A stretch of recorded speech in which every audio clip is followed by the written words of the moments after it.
Welcome to NS news. నేను సుమా. ముందుగా బులెటిన్లో హెడ్లైన్స్.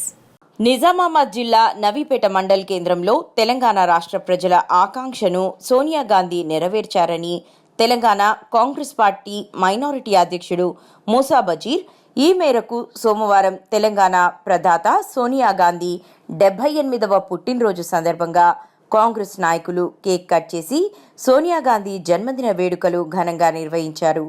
ఈ సందర్భంగా మైనారిటీ అధ్యక్షుడు మూసా జాబీర్ మాట్లాడుతూ, దేశంలో ఇప్పుడున్న రాజకీయ పరిస్థితులలో ఉన్నతమైన ఆశయాలను, దేశానికి ఉన్నతమైన సంస్కృతిని అందించిన వ్యక్తులలో సోనియా గాంధీ ముందుంటారని, అదేవిధంగా గెలుపు ఓటములను సమానంగా తీసుకొని అధికారంలో ఉన్న ప్రతిపక్షంలో ఉన్న ప్రతిరోజు దేశాభివృద్ధి కోసం, దేశ ప్రజల అభ్యున్నతి కోసం కృషి చేసిన మహోన్నత వ్యక్తి అని ఈ కార్యక్రమంలో మైనారిటీ మండల అధ్యక్షుడు మూసా జాబీర్, ఆవేజ్, పార్టీ కార్యకర్తలు పాల్గొన్నారు.